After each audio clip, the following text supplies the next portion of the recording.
Hi, everybody. It is episode 535 of PodQuest. Hey! It is Tuesday, November 12th, 2024. I'm Chris. With me is Druten. Hello. And Walnut. I'm here. Man, I almost said Wednesday, but I caught myself.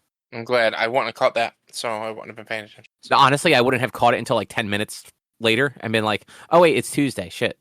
Yeah. Whoops. Yeah, we're recording a day early. This will still go up on Thursday because, schedule, right? Yep. Yeah. Yes. How's everybody doing? I mean, I almost messed up the schedule even more because I could have gotten free tickets to go see Norma Jean tonight. Man, I kept getting notifications for Norma Jean, and I'm like, do I want to see Norma Jean? I really thought about it. I really thought about just going like, I'm not going to watch this movie. I'm going to a concert Tuesday and Wednesday. Y'all Who are you seeing tomorrow? Anthony Ranieri. Oh, nice. You're going to that solo show? Yeah. What is that, the Foundry? I believe so. I think it'll be my first time in the Foundry since they redid things. Oh, yeah. It is better. I'll give it that. That's what you said. That fucking bar in the middle of the goddamn room was stupid. Mm-hmm. Yeah, that was another one I kept seeing and kept going like, do I? And I ultimately did not. Are you going to Census Fail and Saves the Day on Saturday? No, I am going to see Aaron West and the Roaring Twenties on Friday. Oh, nice. They're really good live. Oh yeah, they're amazing. I don't know how they're fitting 16 people on the stage at goddamn City Winery, but we'll find really? out. They're playing City Winery? Yeah. When is that? Friday and Saturday. Oh, that's pretty cool. But yeah. I wonder if it's like a scaled back. No, it doesn't seem like it. Maybe they're gonna be pushing the tables back. It is. There are no tables, or only Really? are tables in the very back. Like was actually like GA tickets. Oh, interesting. I didn't know they did that at all. Me either until this show, and I was like, oh hey, look at that. I also haven't seen music there yet. I've only seen like comedy stuff. I saw that Hawthorne Heights tour. Oh, right, that acoustic one, right? Yeah. That was acoustic, wasn't it? Yeah. But that stage is small, and there are 16 people in that band. So yeah, but you know what? They got somebody that plays steel, like the steel guitar, like the one that you play on your lap, and that's fucking cool. Yeah, I saw them last year. Was it? Yeah, December last year. They were one of the openers for Grayscale, maybe. Okay. I think. I don't know. That was a year ago, and now I can't remember. Right. What was 2023? Yeah. Simpler times. Yeah, it was Super American, Arrows in Action, Aaron West, and Grayscale last December. It was Grayscale's annual like holiday show they do in Philly every year. Okay. Which I think we're going to this year again too. And their new album comes out in January, and they're actually going to use that show as we're going to play that album like front to back. Cool. Like a month before it actually releases, which is that's cool. But that was also at the Fillmore, which definitely has a stage big enough for 12 to 16 people. Mm-hmm. Nice. Yeah, I got nothing else. Rich, what's on the agenda? On the agenda this week, we all should have watched Friendsgiving. I played a board game that I got from Hatchet Games last year at PAX called Gosu. I love that you added the parentheses, Cobb. I just put it there so that you knew how to read it. I copy and pasted what you sent. Yeah. So it's Gosu X is what it's called. It's a card battle game. We'll talk about that later. Cobb, I guess it was you. Metaphor ReFantazio. I have no idea what that is. You just wrote discussion. I talked about it like I said I was going to talk about it. Pay attention. Jeez. I don't. You don't. I know. You guys just went on for like 20 minutes about music and just sat there and didn't pay attention at all. 4 minutes.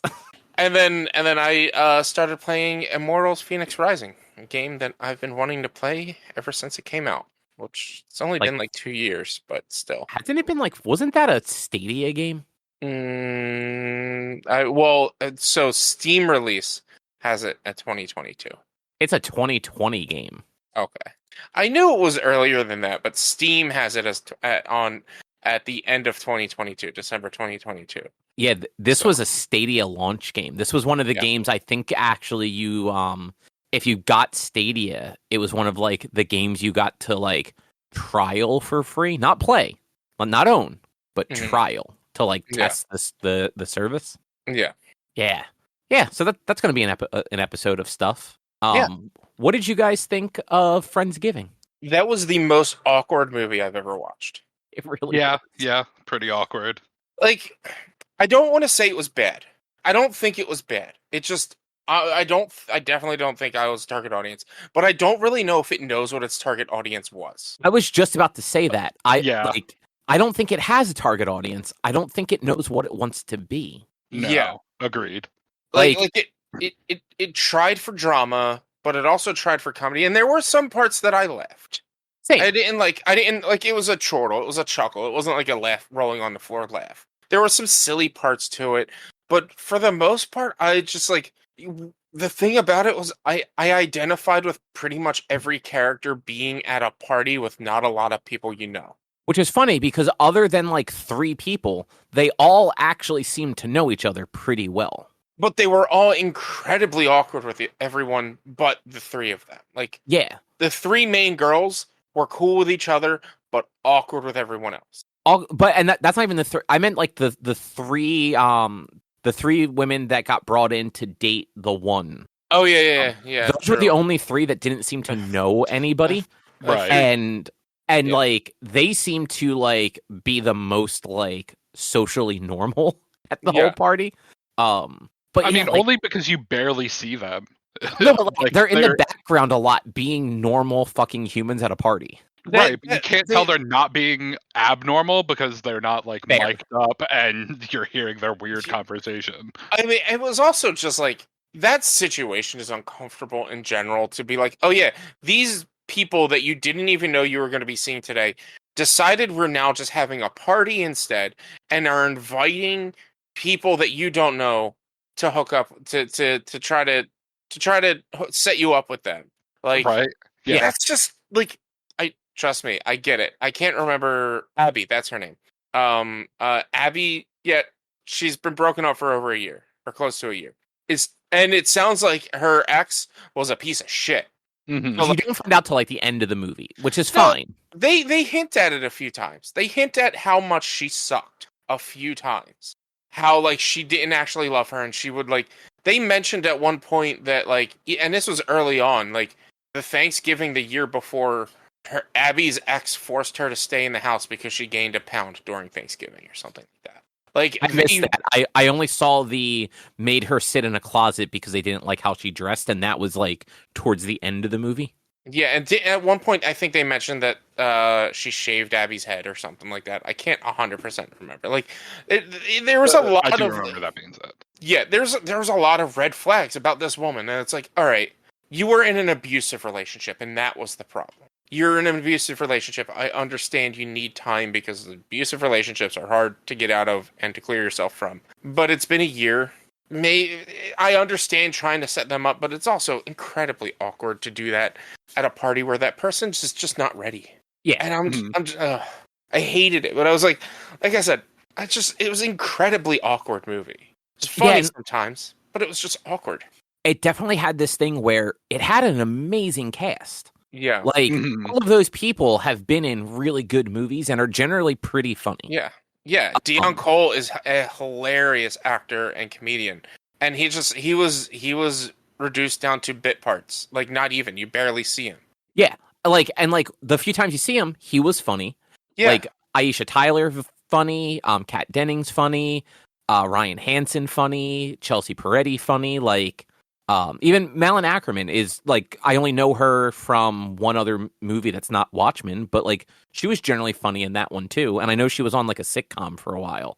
Like they had a solid cast, and it's just like they didn't know what they wanted to do with the script. Yeah. Like Rich, I think you were the one that said it. It seemed like it was trying to do too many things and couldn't focus on any one of them. So like everything just sort of fell flat. Yeah. Because like every comedy movie is going to have like some sort of drama to it, like it has to, because that's, you know, the 3-act structure. You need something to happen other than just like jokes. Yeah. But like all of the things that like seemed like they were going to be like the inciting incident were just not interesting. Yeah. I think like the actors did the best they could with it. And like I'm not like offended. I watched it. Like it wasn't Jingle All the Way too. Yeah. Yeah. But it is one of those like wouldn't purposely watch it again. Maybe if it was like on TV and I just needed background noise while I did something completely unrelated. It would be like my 7th pick if there was nothing worth watching on like Food Network or Discovery Channel. Yeah. But like, it would be fine background noise. One thing about the movie that I just kept touching back to, I don't know what is less believable. That child is under 1 year old. Dude, that child was 6.5 and we know it. Hold on. Or that Kat Dennings is fucking Italian. like New Jersey Italian too. Yeah, exactly. Like of all the races, you pick Italian for Kat Dennings' family to be like the palest woman in the world. No, like I was just like that's not her that's not her family. That's not her family. But yeah, I was just like I'm the whole movie. I'm like, this kid is like 2 at least. There's no way this kid is under 1 year old. But yeah, I'm sure like he had a full set of fucking teeth. Yeah, like the kid shouldn't have been able to eat nuts. Like when he found out that he was allergic to nuts, he shouldn't have been able to eat anything because he wouldn't have had all his teeth. I was like that was one of the 2 least believable things. The rest of the movie, I agree with you. I'm not mad that I watched it unoffended. I'm just like the whole time I'm watching the movie, I'm just like, what is this supposed to be? Like they built it as a comedy, but like it really didn't stick true to being a comedy. But it's I think maybe because of the level of awkward that they kind of leaned on, that's where it would like rested more to be a comedy. Yeah, no, I agree. It was like thinking about it, like I'm actually a little disappointed because like while the movie didn't have stellar reviews, it was one of those That's like an understatement. Yeah, so I didn't read the reviews. I just looked at like some of like the scores and like Amazon actually has a 3.5 out of 5 star for some reason. Well, it's 3.5 out of 5. That's a half. Like most of the reviews I was seeing is like 4 to 6, like 40% to 60%, usually around the 40 to 50%. So like it's about half. I mean, it's at a 19 on Rotten Tomatoes and a But 21 also, audience score. Like, also, like Rich, like while I agree with you, like yes, it like those numbers aren't that far off. When people are actually rating things, generally like no one looks at it as percentages. It's if it's out of 10, if it's below like a 5. I know we've gone over this. It's the American grading system. So it's just one of those like when I saw like IMDb had it like like a 4 out of 10. I'm like, okay, that's not great, but also it's a comedy, and people generally shit on comedies because they just don't find it. But like they don't find a particular set of humor funny. Even movies that are generally pretty funny tend to have like pretty low reviews because that's just people suck. And then when I saw Amazon was like 4.5 out or 3.5 out of 5, I'm like, okay, that skews a little bit higher. Like for that, like if you kind of like break them apart, like if it was the same as IMDb, it would have been like a 2 star out of 5. So I'm like, okay, so maybe like this movie is going to be funny. And like, I'm looking at the cast, I'm like, that's a pretty good cast. Like, are those people really making that bad of a movie? And it's like you said, you both kind of said, it's not a bad movie, but like, it's a disappointment because like it frankly should have been better with that cast. Mm-hmm. Yeah. But it is what it is, I guess. Honestly, is there anything else to say about it? Not really. Rich, you got anything? No, not really. The dude could have put his shirt on. Okay, actually, I just want to circle back to I forgot about Jeff. So at the Erica and I had kind of like this like roller coaster with this guy, where like at the beginning we're both like he's a fucking con artist. Yeah. Like there's no way he's not a con artist. And then like as the movie goes on, you're like, actually maybe he's not a bad guy. Like he legitimately seemed like he was like trying to be like good. Like, you know what I mean? Like not just putting on an act. And then at one point he makes a comment to the mom that like he doesn't really like make money when people donate to his charities. he just gets money. And I'm just like, this has to be elaborated on later. They have to explain this in a little bit more detail, and they don't. Never touch that. Yeah, and it's one of those like, is he like oblivious and doesn't realize that like somebody is like giving him money that he shouldn't have? Is he actually super shady? Does he work for a legitimate nonprofit and his salary is based on donations? Like, what is that situation there? Because the way he just said slides money to me, like, could be taken a lot of different ways. It's like, in my opinion, because I thought about that, and like when he said that, I was like, oh yeah, he's definitely trying to pull a fast one on Molly. He definitely wants to use her for her money. She's a movie star. She just was in a big movie in the so he wants to get money from her, and so he was love bombing her because he wanted to use her to get her money since he knew she was vulnerable. And that's what I thought too. But then as the movie goes on, like, it seems less likely because like he seemed like legitimately kind of like put off and jealous with Ryan Hansen's character.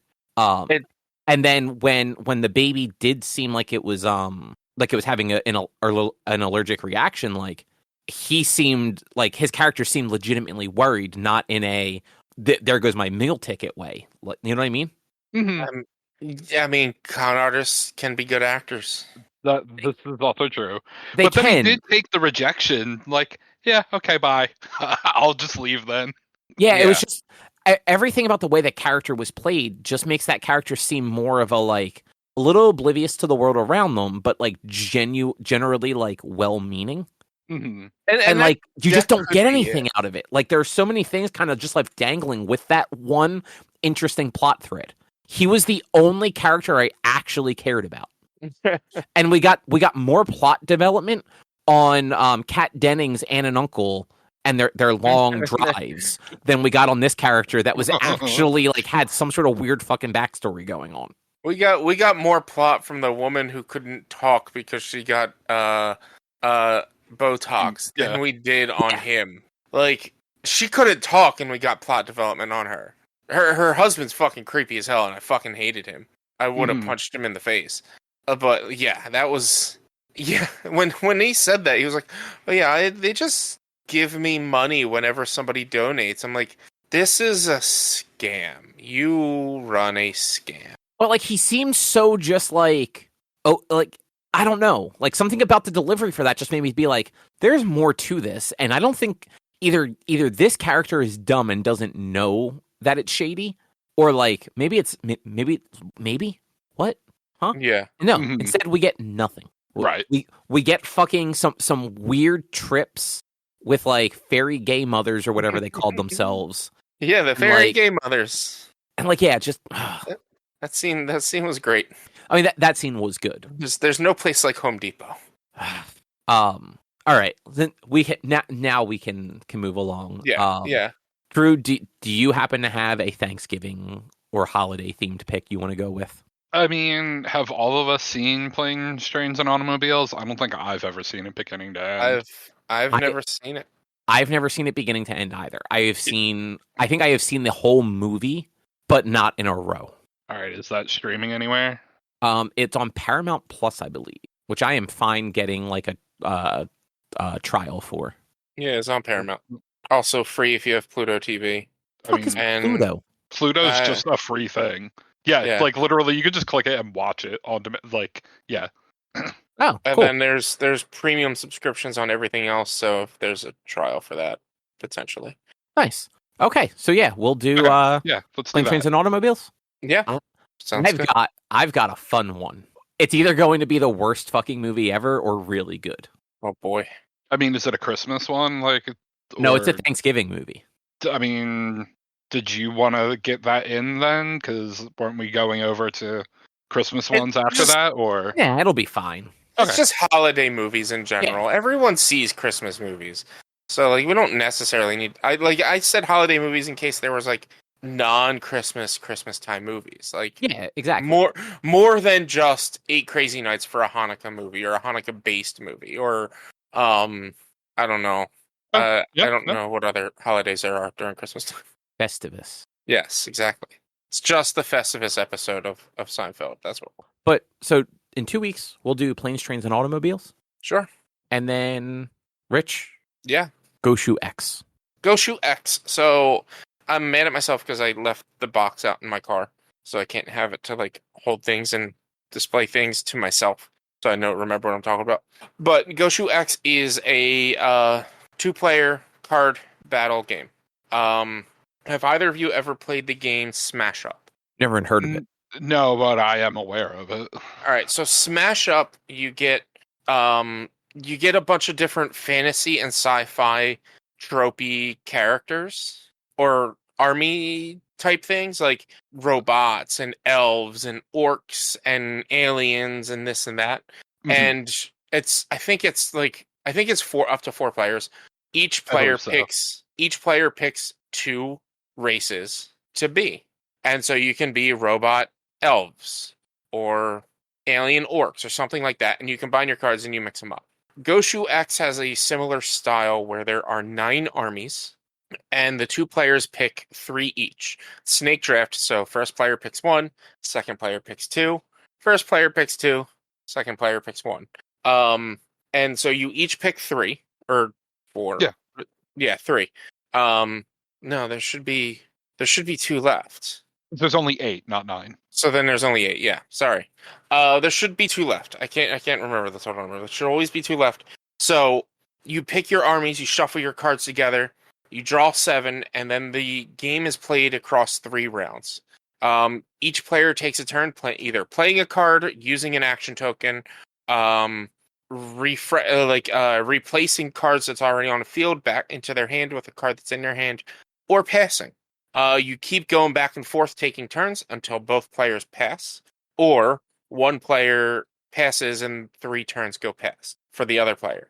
Once that happens, then you go into the battle phase where you count up your total your total number of points, your battle points, and you fight, and whoever has the higher one, they win, the other one loses. The winner then has to discard half of their battlefield, their playfield, and then the loser discards half their playfield. You refill your hand up to 7, and then you go again. It's best 2 out of 3. It's really cool because, like, first of all, the art on the cards and the art for the characters is just fantastic. The battlefield itself, you have like a board that holds different tokens that you may need while playing, like extra action tokens or extra action tokens that you can use if your character says you can grab them, or different sort of like reminder tokens to place on your cards based on certain abilities. But your playfield where you set up your deck is 3 rows of 5. So your bottom row is all your weakest units, all your level 1s. Your second row is all your level 2s, and your third row is your level 3s. When you play down a card, each army has a specific color type. So say you play down a red army card. Your next turn, if you were to go to play any card besides a red army card, you have to discard 2 cards from your hand to your discard pile to play that card, because you're adding a new army to your army now. Each card that you play has different abilities. So the person I was playing against, every time they played down a card where it would say discard an open card or something like that.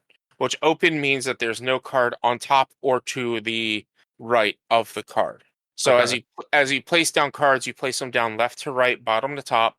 Level 1s can only be at the bottom, so you have to have, if you want a level 2, you need to have at least 1 level 1 of that army color.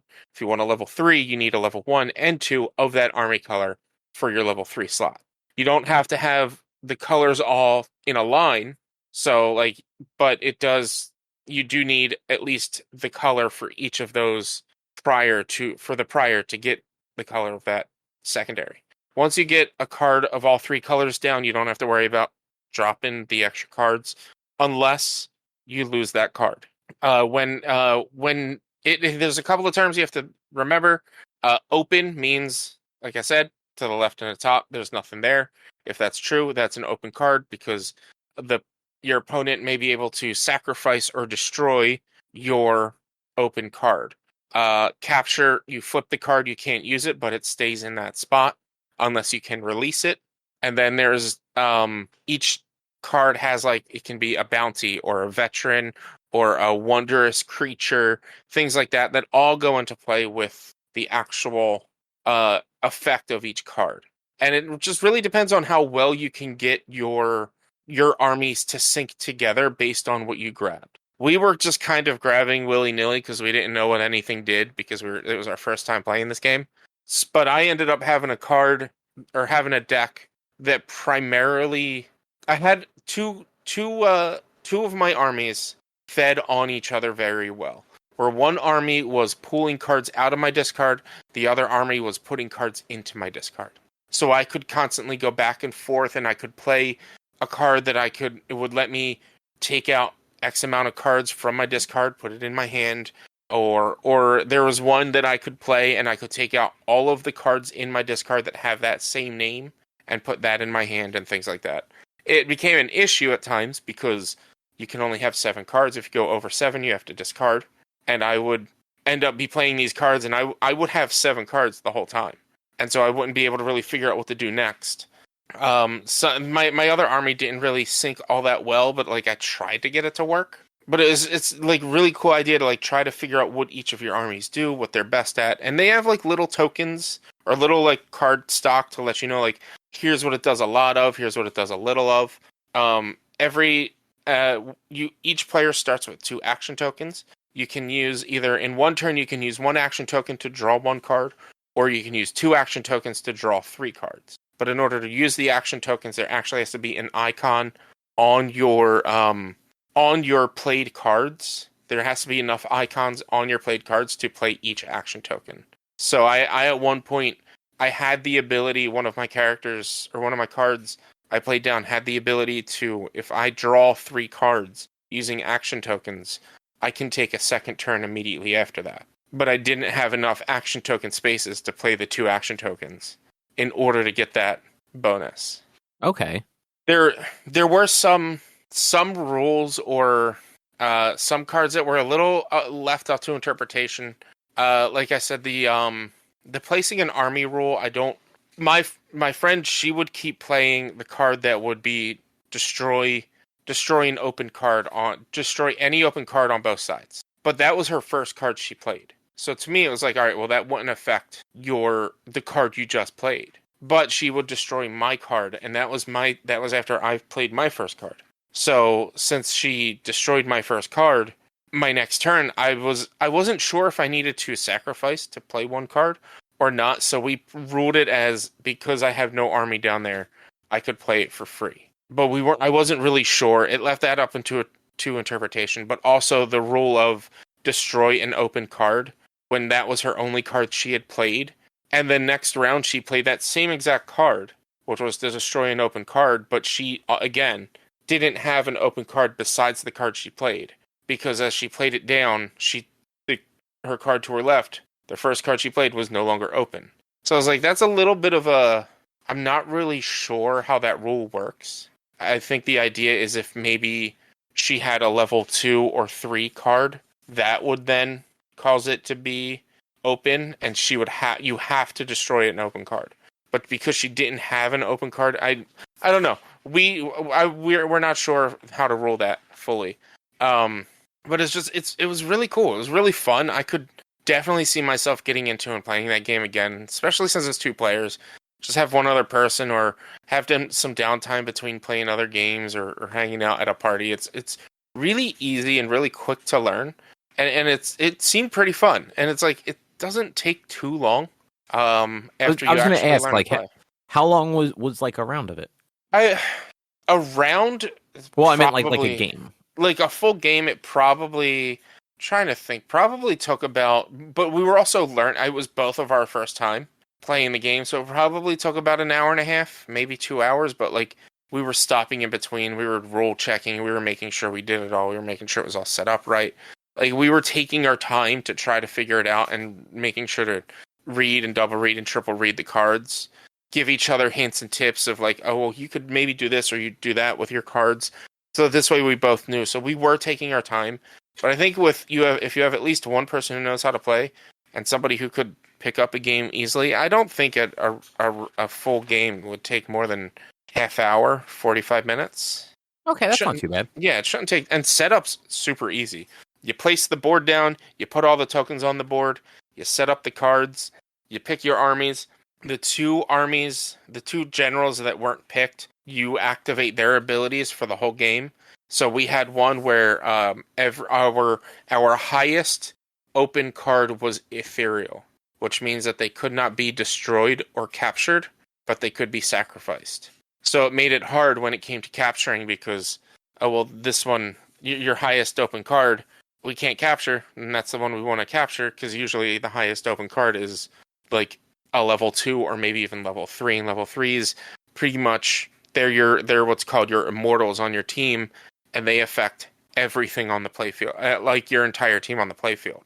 Like one of my immortals gave me the ability called the Echo ability, where any level 3 creature, their ability activated twice when it activated. I was like, all right, well that's pretty cool. I play that creature out, and then it gets discarded the next round because she destroys it. I'm like, well, this sucks.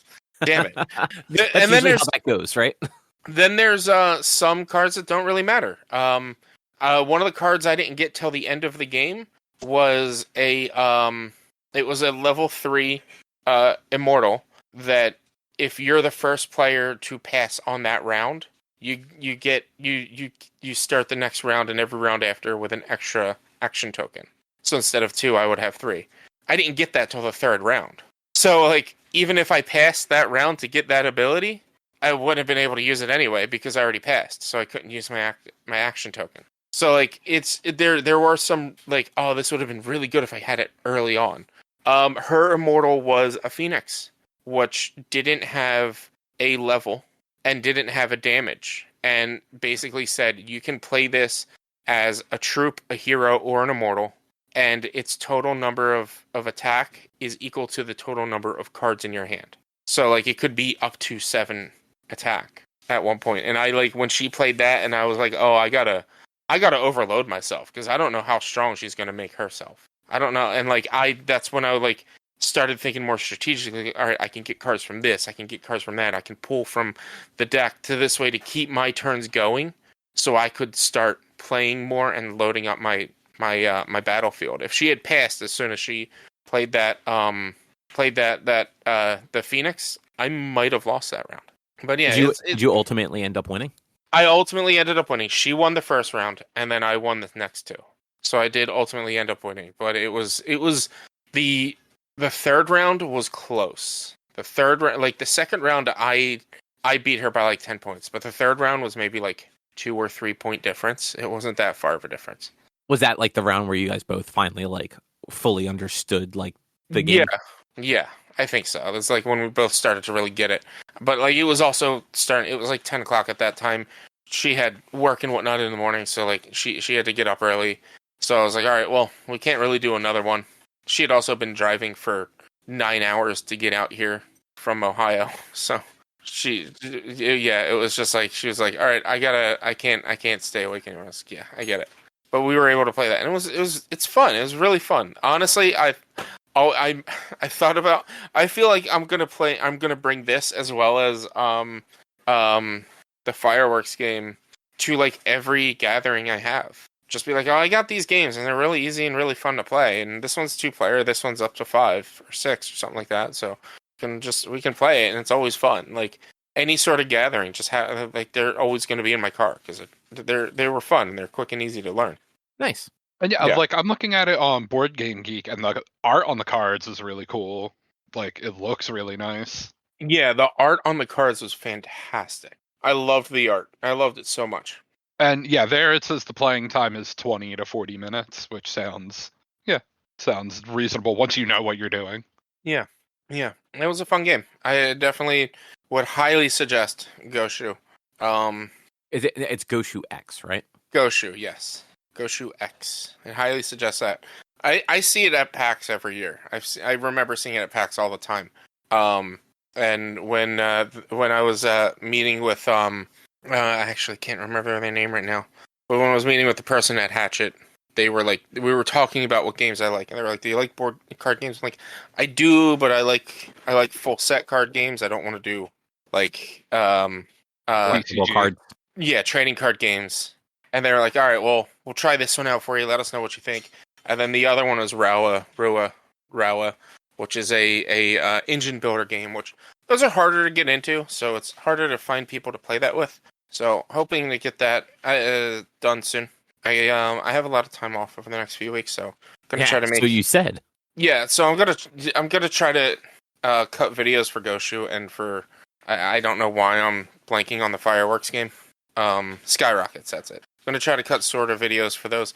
I wasn't able to, unfortunately, like I wanted to record gameplay, but all I have is my phone right now, and so I need to get like a mount to mount my phone so I can just set up the play field and just record that and have that as something. So like I do need to cut videos for these, and I will, or I'll figure something out. Maybe we'll have the first written article on PodQuest in a long time. Go for it. I don't know. We'll see. But I've got a 4-day weekend this weekend, so Nice. Stuff hopefully should be up before this PAX this year. Nice. Hopefully, we'll see what happens. Well, I started playing the new Atlas game, Metaphor ReFantazio. Oh, now I remember you mentioned it. Yeah, so it's an Atlas game. It is super Persona. Persona 5 and Persona 3 Reload particular. Like, it has a lot of the same style. Character models and like art style, very similar. Menuing and like graphics and all that stuff, spot fucking on. Even if you've never played a Persona game, but you've just like seen stuff from Persona, you wouldn't even have to know this was an Atlas game to be like, this game is from the people that made Persona. But it's the game itself and like the story is actually pretty different. This does not take place in like the real modern world. It is set in like a totally fantasy world, full of like magic and monsters and weird shit. One of the weirder things are the actual like big scary monsters that are kind of like terrorizing things are called human beings, which I think is funny. They don't look like humans. They're always like these like weird, like, I guess you could actually say they're fusions with like some human characteristics. Like, one thing kind of like the face reminded me of like Attack on Titan faces, but it was in this weird plant body thing. Yeah, I'm seeing a thing on Steam, and that thing's gross, and I love it. Yeah, I love it. So the kind of idea of this game is your character is from, I don't want to say it's like a rebellion, but it's definitely like some sort of resistance to what is going on with the current monarchy, where the game opens up and the king is murdered. And this dude who does not hide the fact that he is the one that murdered the king basically comes in and goes, well, we need somebody to lead, so I guess it's me. And just kind of like takes over, and no one kind of bats an eye at him. And you find out that he is also responsible for maybe killing like the prince who was like the next in line. The bigger issue though is the royal bloodline is like the only bloodline that has the ability to use this thing that basically keeps everybody in check. Like, they're the ones that prevent all these different countries, which I think they just call them tribes, or clans. They call them clans, from warring with each other constantly. And if there's nobody left that can do that, like, there's issues. You find out almost immediately, though, that the prince isn't actually dead. He's just in a coma and is probably going to die if they can't figure out some way to like save him. And he's been like that for like 10 years. So, it's a real slow burn. But now you're kind of on this mission to take out the guy who killed the king so that he can't actually become the ruler. And I'm sure it's going to transition into something else, because I feel like, so it's like a 60, 70 hour like just the story game. And I've played about 4 hours. And I'm getting to the point where like I'm about to get back to the city where this guy is. And I feel like it's going to have to like swerve, and either a larger thing gets revealed, or that guy ends up being a much bigger threat than like he's been shown so far. It also does, so combat's turn-based, just like, JRPG, like the Persona games. It has similar mechanics to that, where, if there's the different it's not all elements, so that's not the right word, but like different attack types. So you have like your elemental attacks, your physical attacks. There's different types of physical attacks, and enemies could be weak or resist or nothing to all those different things, just like in the personas. And as you fight the same monsters over and over again, like you can kind of like figure out all the different things that they might be weak or resistant to, and you kind of have to go into the fights like prepared for that as best as you can. So right now I have 3 characters I can control in battle, and they all awake an archetype is what they're calling it in this one, which are basically personas. But unlike the Persona games where only the main character can change their persona and thus get different elemental attacks and different types of attacks, you can actually, as long as you've unlocked an archetype, you can actually like move people to different ones and they can like learn and master them. The first time you move somebody to one, you have to spend like points that you accumulate in battle. But it seems like once you unlock it once for that character, they can just freely swap between it outside of battle. I haven't hit any point where it's like, no, you can't do that. The only kind of limitation is you have to be able to get to this game's version of the Velvet Room, which is like the place where you do all the like weird Persona fusion stuff in the Persona games. But it's cool because that gives you the ability to like decide like I need more than one magic user, so I'm going to have 2 people that can like kind of cast the wide range of spells. I'm going to have one person that's like just physical damage, or I want 2 people with healing spells, but one person that's just physical damage. And then when you're in battle, you can actually adjust the characters from frontline and backline, kind of like old school Final Fantasy games and other JRPGs. And it actually has like an impact where so it's the general, if you're in the backline, physical attacks tend to not be as brutal. And that's great for if you're like a casting type, because you generally have lower physical defense. So you move to the back line, physical attacks hurt less, but your casting still does the same damage. But in this game, some of the enemies actually advertise kind of like what they're doing when they're going to be doing like a large attack. So I had one thing where I think it was actually a boss fight, and the enemy was like, they're targeting the front line. So all I had to do was move my characters to the back line, and the attack completely misses. The 2 characters I moved to the back, because one of them was just already back there, couldn't really do much that next turn until I moved them forward, because they were more physical fighters, and the enemy was resistant to the one magic that the one character had. The nice thing though is you don't have it doesn't cost any sort of like turn or action to move between front and back.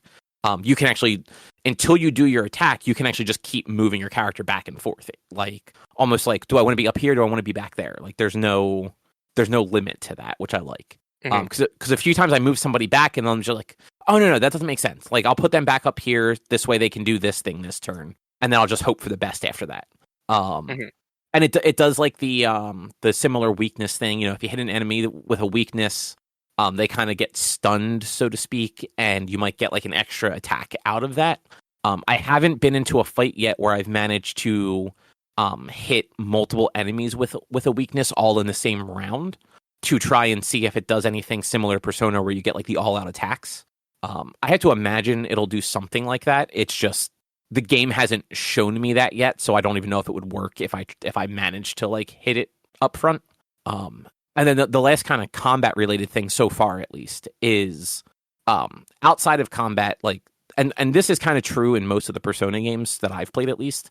You see the enemies in like the dungeon, and like if you run up to them in Persona 3 and 4, if you run up to them and kind of like hit them preemptively, it could actually impact, front attack, back attack, whether you had a priority or whether the enemy had a priority if they actually hit you first.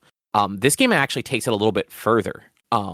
You're encouraged to go attack enemies outside of battle, and you can actually attack them multiple times. And if you hit them enough times before they have a chance to hit you, it'll actually take you into battle.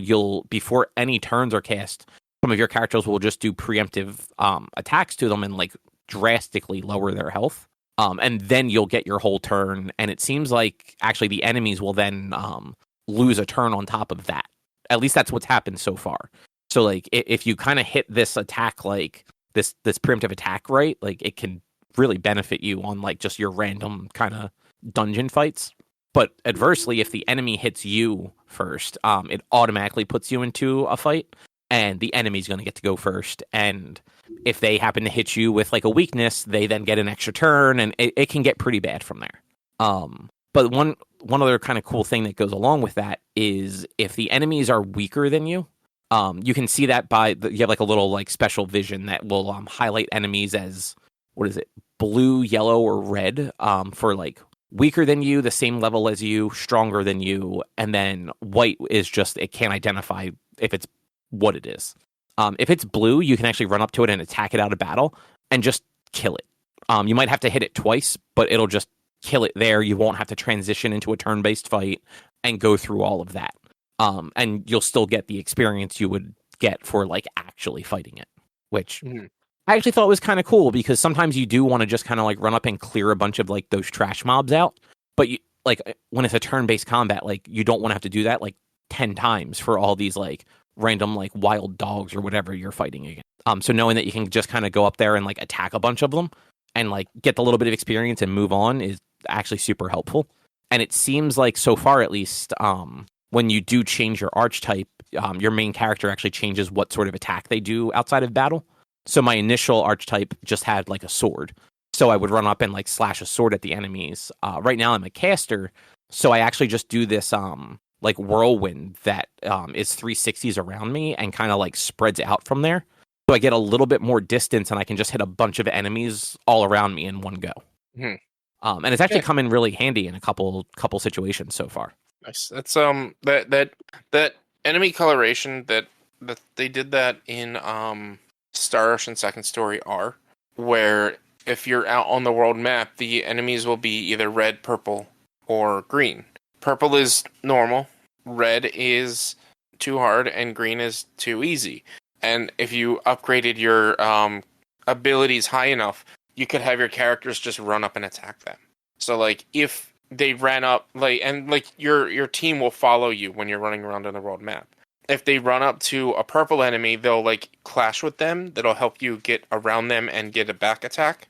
But if they clash with a green enemy, they're just dead. And you get experience, you get items, you get everything. Nice. That is definitely actually not the same, but it seems like maybe like they took like a similar idea for this one, where your other party members won't attack them without you. But if you run up to something that's like stronger than you or the same level that you're going to have to do an actual fight for, if you're like slashing at them and like trying to do that like upfront damage to get the bonus attacks in, your teammates will come and start attacking them too, so it'll actually hit that point a little bit quicker. It's almost like a stagger meter, like in Final Fantasy VII. It's not like a visible one, but it has like a similar effect where once you've done that enough attack, like you get like a notification kind of thing to hit like a button, and you hit that button, it transitions into the battle, and you get all the like the perks of having like done the thing correctly. Okay. Yeah, it's pretty cool. Like it's a nice addition to what can honestly become pretty stale combat when it's just turn-based combat. And I think Persona tends to try to have their stuff be a little more like free flow with that. Like even like the other I should say Atlas tries. Because even with some of the other Persona games, they have like the baton passes and like different things you can do to improve your chances of doing more damage to enemies or prioritizing order of attack. Like if you get up to an enemy and you know that like the next person in line actually has their weakness, being able to like baton pass to them to let them get the first attack so that maybe you can then do like an all-out attack or something, is like gives you something more to think about while you're in the combat. And Metaphor ReFantazio seems to be doing similar stuff and like iterating on some of those ideas, which is cool.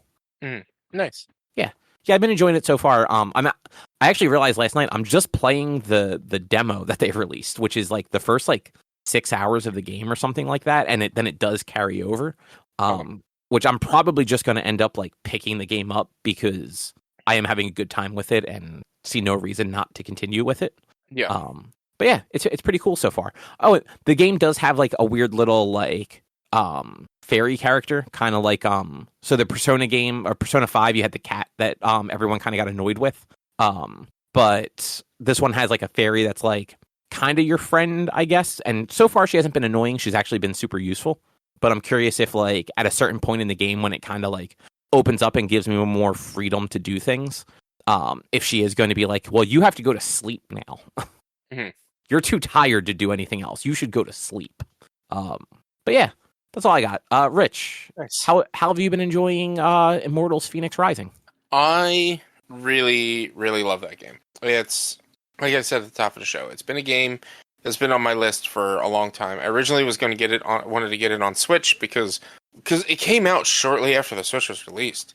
Or like not shortly, but like a year after. Or I can't remember when it was released.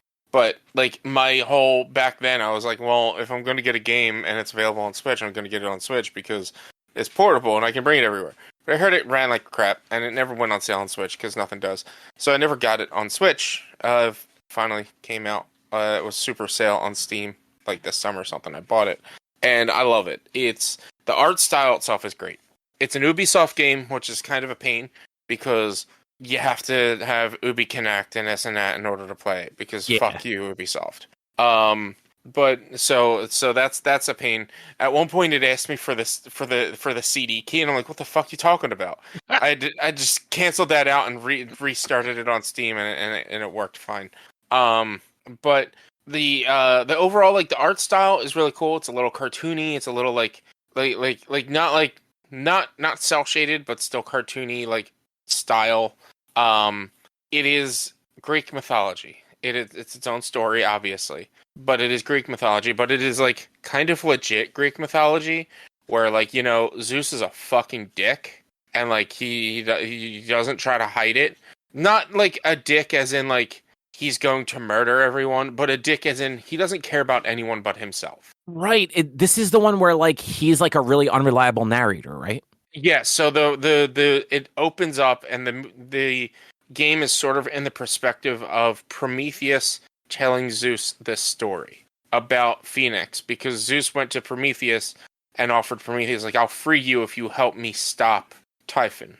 And Prometheus like you're not, I can't help you, but this guy can, and if he wins you got to free me. And then it's Prometheus telling him the story. So Prometheus, if you don't know, is he was banished. I can't remember what he did, but he was banished to the top of a mountain where a vulture was eating his insides every day. So every day he would die and then regenerate his body, and the vulture would go and eat his insides again. Isn't it that he found fire? Or like gave fire. I think he gave fire to the mortals. That sounds right. Yeah, I think that's what it, because I think they mentioned that in Immortals is like it's because like he gave fire, he gave the mortals something. I'm pretty sure it was fire. Yeah. But yeah, I tried this game. Like I did not play much of it, but with the Stadia, like because it was like, hey, you can do like a free trial of this. And it actually didn't play bad. Yeah, it played really well. It's very Breath of the Wild coded. Yeah. Where there's just a bunch of stuff you can do. It drops you off, and it's like you can go anywhere. The whole world is open, but it does level lock you a little bit. I went to Tartarus at one point, and it was way above my level, way above my skill at that point. But I ended up dying, so I ran back in. I had to go into Tartarus to complete a quest. I ran back into Tartarus and just avoided all monsters, and was able to complete my quest. So it is locked a little bit based on your level, but for the most part, you uncover everything. You do like the gates of Tartarus, which are basically the shrines in Breath of the Wild. There's collectibles. You collect ambrosia. That'll help you increase your health. Doing the gates of Tartarus will help you increase your stamina. Let's see. There's every time you kill enemies, and then you can find gems and things like that, and chests. You get gems to upgrade your equipment. You can do side quests based on a quest board that's on it's not Mount Olympus, but I can't remember. It's like the Hall of the Gods, and you get Electrum, and you can buy collectibles. You get coins for Sharon, who was the ferryman to the underworld. You get those, and you can upgrade your abilities. And it's just doing different quests and different things that you see on the map. One of my bigger complaints is obviously it's an Ubisoft game. there are towers you have to climb. The towers in this instance are the statues of the gods. When you reach the top of the statue and survey, it unlocks the map, but it doesn't unlock all the icons. You then have to survey further by holding R3 and looking around and finding the points. And once you find it, you mark it while looking around like that. I don't like that. Yeah, that seems counterintuitive. Yeah, it's like it's easy to miss because you can't see everything from where you're at. So there's like completely blank areas that I like haven't really explored, that I didn't really check out.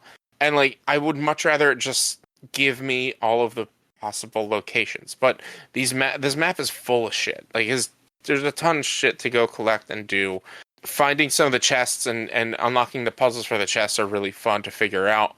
And it's just like mechanically it's fun. The combat is really cool. It's not quite Breath of the Wild. It's more God of War combat style. So like think of this game as like, and I'm talking like original God of War, like early PlayStation God of War, not God of War not even remake, but not God of War PS4, saying pre PS4 God of War games where it's like the original God of War series. Yeah. Like heavily action packed and high movement. There's like a parry. You get 3 weapons. You get a bow, which you can't really use the bow in combat because when you pull it out, it doesn't stick to whoever you're aiming at. It pulls out the bow and it gives you a reticle, so you can't really move that well with it. You get an axe and you get your sword, and then based on whatever upgrades and ability upgrades you get, determines your fighting style. It's really cool with it. Really fun combat style. Like I was fighting an enemy who would throw things. If you parry properly, you can throw it back at them. And then I have an ability where I can actually grab onto them and pull from afar. Throw out gold gold lassos and pull yourself to the enemy. So I would parry the attack back at them, pull myself to them, hit them 3 times. They'd go to attack me. I would parry again while in the air, and then I'd drop down. And so you have the whole like there's a not a stamina gauge, but like a I can't remember, like a stun gauge, and hitting them with the axe fills the stun gauge, but also doing a perfect parry will hit the stun gauge. If you do a perfect dodge, it slows down time for everything but you. You stay in normal speed. So it's like, I'd hate to say generic modern day combat, like action RPG combat, but kind of generic modern action RPG combat, but it's still it's done in a really good way, if that makes sense. Yeah. And yeah, I'm having a lot of fun. It's Zeus, like he's a complete. At one point, they're narrating you to go into your first gate of Tartarus, and you jump in, and Zeus like, and then we never saw Phoenix ever again, and it starts rolling credits, and it's like game created by Zeus and narrated by Zeus, and this by Zeus. And I was like, what? This is ridiculous. And then the Prometheus like, no, what the hell are you talking about? He lands on Tartarus. He lands in this between realm or whatever. It was really cool. I'm grateful that they let you change your character entirely mid-game, because I had played for 3 hours and I hated the male voice. So they only have one male voice and one female voice, and I vaguely remember that this was a thing. Yeah, the male voice is terrible because like it makes him seem so stupid and dense, and like I didn't like that for him, and I didn't like it. I didn't like the voice at all. So luckily, when you get to the Temple of the Gods, like your main central hub, you're able to go and like change your entire look. You can go from male to female. You can change your voice. You can change everything. So I switched my character. I kept like the same hair and everything, minus the beard, and I have a female character. And the voice is bearable. It's better. It's a lot better. And it's just you have the story of like kind of trying to rescue the gods, and I'm 7 hours in. The prologue itself took about 2 hours, and Zeus even makes a comment about that. He's like, "Wait, this is just the prologue? We've been here forever. How long is this gonna take?" Is great. They all have bad accents. But it's a Greek-based game, so they have Greek accents. And they're just not really done that well. But can't really complain too much. Like I said, the female voice does it better. But yeah, I enjoy it. I've been looking forward to playing this. I have all the DLC as well, I believe. I didn't realize there was DLC. there's 3 DLCs. One of them turns it into like an isometric game. The other 2 are like additional parts of the like additional just game modes. One of them you actually go into a different realm and you're doing Chinese gods instead of Greek gods. They're not long DLCs. Like I think the longest one is like 6 or 7 hours, and I think that's the Chinese gods one. But I'll probably end up playing those since I already own them. But this is going to be a game I'm going to be stuck in for a while. But I'm planning on a lot of longer bonus streams in order to get through it. Yeah, it's longer than I thought it would be. 25 hours for just main story and up to 61 hours for completionist. Yeah. Average seems about 40 for just like the main story plus some side stuff. Well, completionist is generally like if it's included in New Game Plus and stuff. That's what completionist is. So the main plus extras is what I go for. It's like the 40-hour mark. Which, I mean, that doesn't seem too unreasonable. And if you're doing longer streams, that shouldn't take you too long to get through. Yeah, I've rearranged my entire stream schedule. Normally, I was doing Monster Hunter on Sundays, but I wanted to be able to put more time into this game since I know it was longer. So I'm doing this on Sundays, and I'm doing Monster Hunter on Mondays because also alliteration. Monster Hunter Mondays, so it works. I don't like it. And that's not alliteration. It's almost alliteration. Monster Mondays, see? Yeah. That is alliteration. But it's basically alliteration. It's close enough. It's close enough. Like I would argue, Metroidvania Mondays isn't quite alliteration. It is, but it isn't quite because it's got all those extra syllables. Metroid Mondays is alliteration. Metroidvania, it is, but it's not as much as Monster Hunter Mondays is. Is this game rated M? I don't know.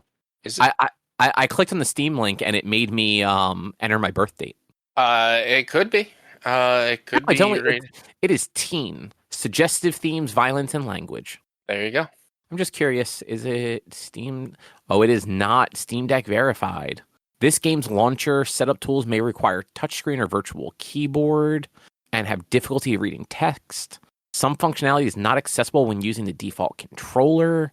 The game sometimes shows mouse, keyboard, or non-Steam Deck controller icons. It's gonna be. It's Ubisoft, so like it requires Ubi Connect and whatnot, and so it's gonna have a hard time on Steam Deck, I'm sure. Yeah, this game does not exit cleanly and may require you to manually quit via the Steam overlay. Mm-hmm. Well, that's a whole bunch of red flags. Yeah. It's also more money than I'd want to spend on a game like this. Oh yeah, it was. I gotta find out how much I got it for. I know there's a way to view that. Yeah, you should just have like a receipt like that in your email from it. I mean, I'm not gonna. I don't think I'm gonna have that. I don't know. I probably have that, but I'm not gonna look in my email. But it's $40 right now, which like isn't expensive, but it's one of those like I'm not that interested in the game. Like if it was 20 and also Steam Deck verified, or at least less red flags, it'd be like, okay, you know what? I'll give this thing another shot for $20. Yeah, I get it. Like I definitely would. No matter, like, I wouldn't pay full price for this game. I wouldn't. I don't think it's refined enough for full price. Yeah, I remember like thinking like it had some like fun like ideas and like didn't play especially like poorly or anything like that when I tried it on Stadia, but that was also 4 years ago. Yeah, and it was Stadia, so I didn't spend much time with it. Yeah. So what did she say? It was 40. Yeah, I wouldn't pay $40 for it. I would like probably no more than 20 at this point. Yeah, exactly. But though, again, like it is not Steam Deck compatible, so yeah, I won't be paying anything for it. Just wait for it to be on sale on like PlayStation or some shit like that.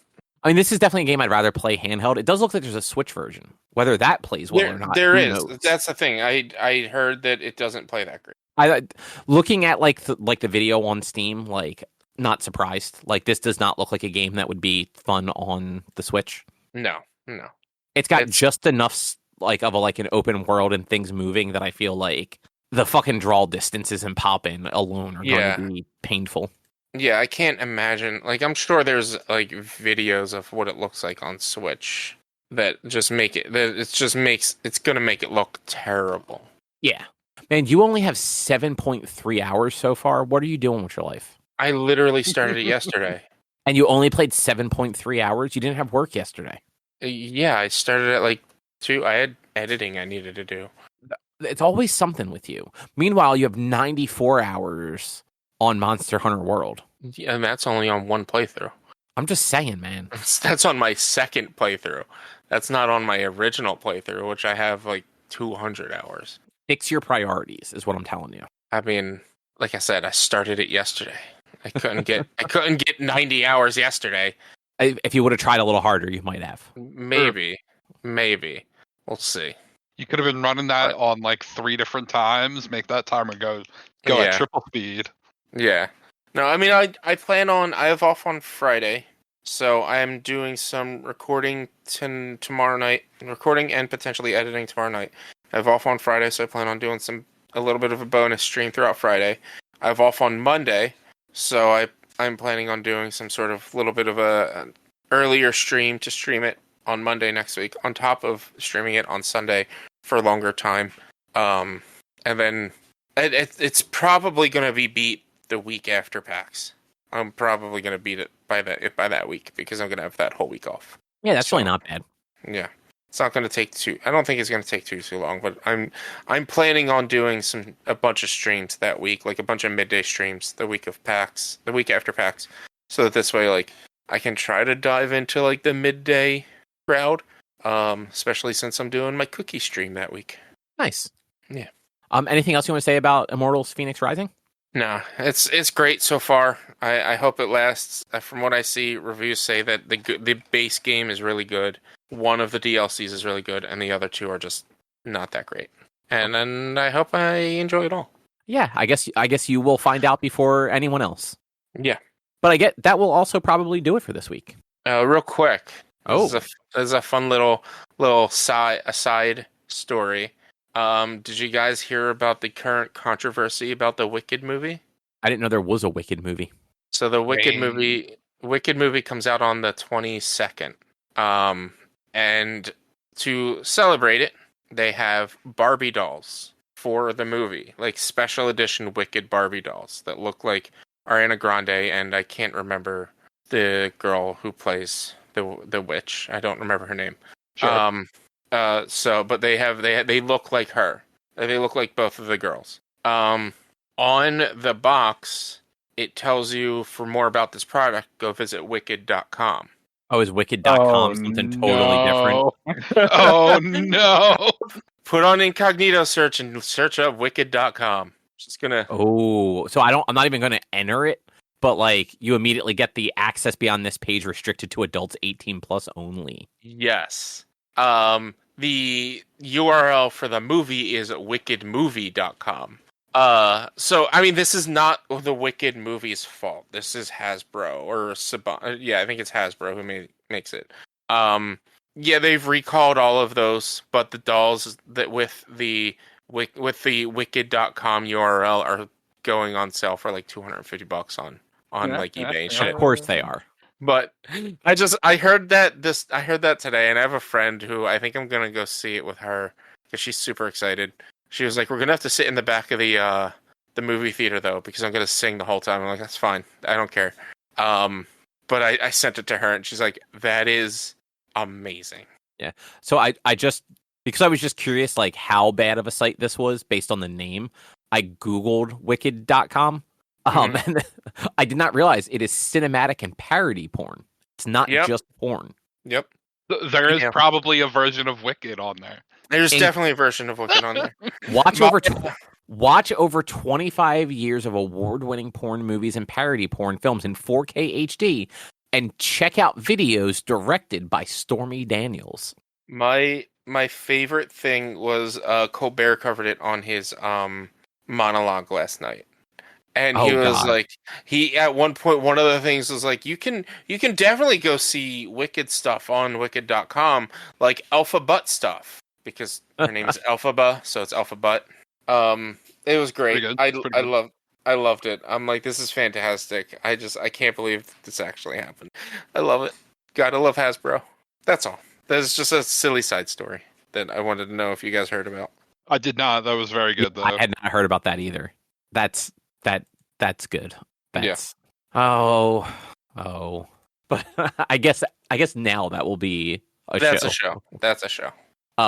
So if you would like to find more of our content, don't go to wicked.com. Go to www.one-quest.com. You can also support us over at patreon.com/onequest. But if you can't support us there with dollars, you can go to your favorite podcast platform, Apple Podcasts, Spotify, YouTube. Rate us, review us, subscribe to us. All of it helps. You can also find us on social media, facebook.com/onequestonline or at @1_quest on Instagram and Twitter. Our YouTube channel is youtube.com/onequestvideo. You can always send us an email to social@one-quest.com. And Rich, what is your streaming schedule? Twitch.tv/B_Walnuts. We're on video game streaming Monday, Tuesday, Thursday, and Sunday. Immortals Fenyx Rising, Monster Hunter World, and Sea of Thieves. That's really all I've got to talk about. What is this Saturday coming up? What is this Saturday? The 16th at 8 o'clock, doing Mario Kart stream. Come join me. And then Friday, the 13th of December, I'm doing my cookie stream with a cookie giveaway. Definitely come hang out there too. Hopefully this time I can actually make enough money from the cookie stream to pay for shipping in full and even donate the rest. Whereas last year, I didn't even make enough to pay for shipping. I'm sorry, rewind for a second. Make money just off of the stream or donations? Like, what's going on? For my cookie stream last year. I don't remember what you did last year. I remember checking in at it. I remember you had actually a pretty good setup for it too. Yeah, I can't remember the full rules. I have to actually go back and watch the stream to see what the rules were. But so I might have to edit the rules a bit. But it was like for X amount of bits. I think it's probably like for every 100 bits that you donate, it gives you an entry into winning cookies.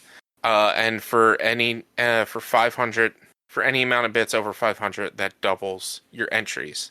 And the goal was to donate all of the money I make outside of shipping costs for the cookies. One person wins cookies, I ship them to them, and then everything else that I make from that stream, I donate to like some sort of program. I don't know what. But last year, I think I made like $45 and it cost $43 to ship the cookies. So I was like, yep, can't really donate $2. I mean, you could. It's just that half of that's also going to be the processing fee for the donation. Yeah. Right. Actually, I did see, this is just donation related. Remap did, their, big donation thing. They actually haven't done one in a couple of years. And the platform that they used that, I don't know if it just didn't have a minimum before, if the minimum was lower, but they were doing this thing where it was 3 at 33. So, every 33rd minute, people were donating $3. And it turns out the minimum is now 5, so they had to change it to 55s, which at least also happen every hour. So, But yeah, I just thought it was funny that a platform's just we don't want less than $5 because it's going to cost us more money to process these. But yeah, all that said, we will be back next week with something else to talk about. Thanks for listening. Bye. Yes. Bye.